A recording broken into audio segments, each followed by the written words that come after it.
अस्सलाम वालेकुम। आज हमारा इंफ्रारेड स्पेक्ट्रोस्कोपी का दूसरा लेक्चर है। आज का हमारा टॉपिक है types of absorption.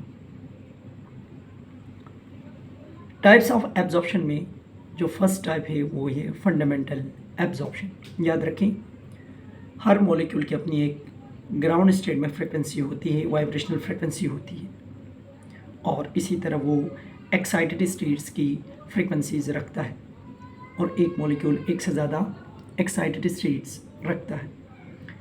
Fundamental frequency कहते हैं उस एब्जॉर्प्शन को जब कोई मॉलिक्यूल अपने ग्राउंड स्टेट की फ्रिक्वेंसी से अपनी फ्रिक्वेंसी को बढ़ा देता है और फर्स्ट जो एक्साइटेड स्टेट है उस फ्रिक्वेंसी के साथ मैच करता है। इस दौरान यानी ग्राउंड स्टेट वाली फ्रिक्वेंसी से फर्स्ट एक्साइटेड स्टेट की फ्रिक्वेंसी तक जाने के लिए उसने जो एनर्जी एब्जॉर्ब की उस एब्जॉर्प्शन को कहते हैं फंडामेंटल एब्जॉर्प्शन। दूसरी एब्जॉर्प्शन है जिसको हम कहते हैं ओवरटोन। ये वो एब्जॉर्प्शन होती है जिसमें कोई मॉलिक्यूल अपनी ग्राउंड स्टेट की फ्रिक्वेंसी से फर्स्ट के अलावा यानी सेकंड, थर्ड, फोर्थ जो इनके एक्साइटेड स्टेट्स हैं इसमें से किसी एक के साथ मैच कर जाता है या इनसे जाकर मिलता है। फॉर एग्जांपल, फंडामेंटल जो फ्रिक्वेंसी है वो तो फर्स्ट एक्साइटेड स्टेट के साथ मैच करने वाली फ्रिक्वेंसी को कहते हैं, लेकिन जो ओवरटोन होगी फर्स्ट को छोड़ के सेकेंड जो एक्साइटेड स्टेट होगी उसके साथ अगर ग्राउंड स्टेट की फ्रिक्वेंसी यानी ground state frequency second excited state के साथ मैच करे तो उस दौरान जो एब्जॉर्प्शन होगी और जो हमें पीक मिलेगी उस पीक को हम ओवरटोन कहते हैं। तीसरी जो एब्जॉर्प्शन होती है जिसको हम कहते हैं कॉम्बिनेशन बैंड। कॉम्बिनेशन बैंड उस वक्त मिलता है जब आपको दो वाइब्रेशनल फ्रिक्वेंसीज आपस में मिलती हैं और एक थर्ड फ्रिक्वेंसी को जनरेट करती हैं, तो ये जो फ्रिक्वेंसी कहलाएगी ये कॉम्बिनेशन बैंड कहलाएगी। डिफरेंस बैंड, ये बैंड तब ऑब्टेन होता है या ये एब्जॉर्प्शन तब होती है जब दो फ्रिक्वेंसीज एक दूसरे को कैंसिल आउट करती हैं या माइनस हो जाती हैं। कैंसिल आउट करने के बाद एक जो नई फ्रिक्वेंसी हमें मिलेगी, यकीनन उसकी एनर्जी कम होगी, फ्रिक्वेंसी कम होगी। जब एक फ्रिक्वेंसी दूसरे फ्रिक्वेंसी के इफेक्ट को माइनस कर देगी तो जो तीसरी फ्रिक्वेंसी मिलेगी उसकी यकीनन एनर्जी कम होगी। इसको कहते हैं डिफरेंस बैंड। और फिफ्थ जो हमारे पास फ्रिक्वेंसी है ये फर्मी रेजोनेंस कहलाती है। ये फ्रिक्वेंसी उस वक्त हमें हासिल होती है जब कोई ओवरटोन किसी कॉम्बिनेशन बैंड के साथ मैच करे, यानी एक ओवरटोन वाली फ्रिक्वेंसी है और एक कॉम्बिनेशन बैंड वाली फ्रिक्वेंसी है, ये दोनों जब मैच करती हैं तो जो फ्रिक्वेंसी हमें मिलती है इसको हम कहते हैं फर्मी रेजोनेंस। आगे बढ़ते हैं। ये जो मॉलिक्यूल्स हैं इनमें वाइब्रेशन किस तरह की होती है, तो याद रखें मॉलिक्यूल्स में वाइब्रेशन स्ट्रेचिंग हो सकती है या फिर बेंडिंग हो सकती है। स्ट्रेचिंग वाइब्रेशन और बेंडिंग वाइब्रेशन ये क्या होती हैं आगे डिस्कस करते हैं। फॉर एग्जांपल, ये कार्बन है और ये कार्बन है, इन दोनों के दरमियान बॉन्ड बना हुआ है। एक स्ट्रेचिंग मोड होता है इनका। स्ट्रेचिंग मोड का मतलब ये हुआ इनकी ये जो बॉन्ड लेंथ है या तो कम हो जाएगी या फिर बढ़ेगी, कम हो जाएगी बॉन्ड लेंथ या बॉन्ड लेंथ बढ़ेगी। लेकिन जो बेंडिंग मोड है इसमें इनका बॉन्ड एंगल कम होगा या बढ़ेगा। यहाँ पर यानी जब स्ट्रेचिंग वाइब्रेशन हो रही होगी तो बॉन्ड एंगल पे कोई फ़र्क नहीं पड़ेगा, लेकिन जब बेंडिंग वाइब्रेशन हो रही होगी तो बॉन्ड लेंथ पे कोई फ़र्क नहीं पड़ेगा। स्ट्रेचिंग वाइब्रेशन, अब आप इस डायग्राम को देख के समझ सकते हैं। ये बिल्कुल इस तरह से, फॉर एग्जांपल ये एक एटम है, ये एक एटम है, इनके बीच में बॉन्ड है जो कि स्प्रिंग के ज़रिए डिनोट करने की कोशिश की गई है। इसको हम स्ट्रेच करते हैं। स्ट्रेच करने के लिए जाहिर सी बात हमें फोर्स लगानी पड़ेगी, एनर्जी देनी पड़ेगी।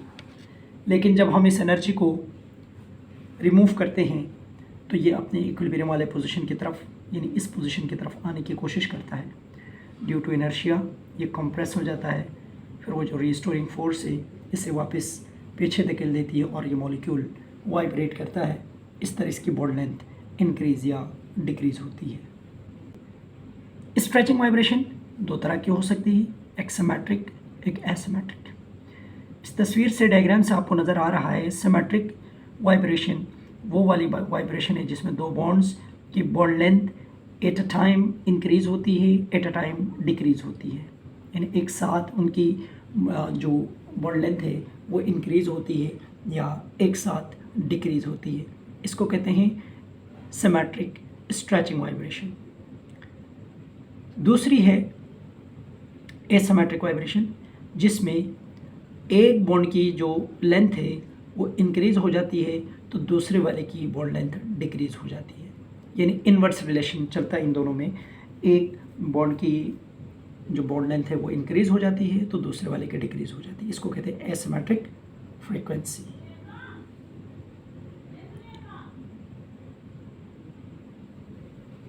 ये मॉलिक्यूल है, इसमें भी सिमेट्रिक वाइब्रेशन है, जबकि ये एसिमेट्रिक वाइब्रेशन। आप इस एरो को देख लीजिए, इसकी बॉन्ड लेंथ इंक्रीज हो रही है, इसकी बॉन्ड लेंथ इंक्रीज हो रही है, जबकि जो थर्ड वन है इसकी डिक्रीज हो रही है।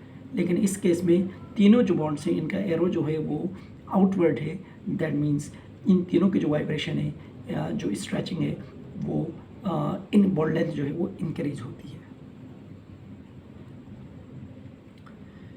बेंडिंग वाइब्रेशन, बेंडिंग वाइब्रेशन दो तरह की होती है, एक इन प्लेन होती है, एक आउट ऑफ प्लेन होती है।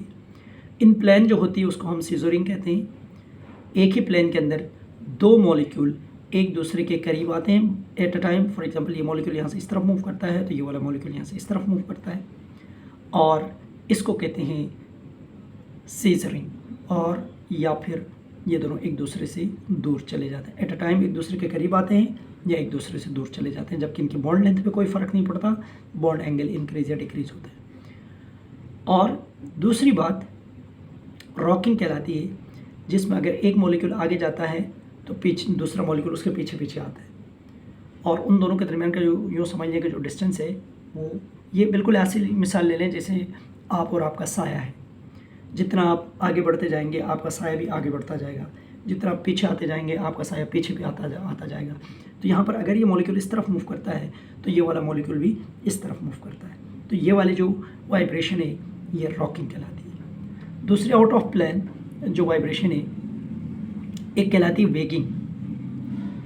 वेगिंग में ये होता है कि दोनों जो मॉलिक्यूल्स हैं एट अ टाइम जो प्लेन है उससे बाहर आते हैं, या प्लेन के एक तरफ एक साथ आते हैं और उस तरफ, यानी एक प्लेन के इधर उधर जो मूव करते हैं तो ये दोनों एट अ टाइम मूव कर रहे होते हैं। जबकि ट्विस्टिंग में अगर एक बॉन्ड बाहर की तरफ आ रहा होता है तो दूसरा वाला बॉन्ड बैक साइड पे जा रहा होता है, यानी अपोजिट डायरेक्शन में ये मूव करता है। अगर ये इस तरफ मूव करता है यानी इस स्क्रीन के पीछे की तरफ मूव करता है, तो जब दूसरा वाला स्क्रीन के फ्रंट की तरफ मूव करता है, इस तरह की वाइब्रेशन को ट्विस्टिंग वाइब्रेशन कहते हैं।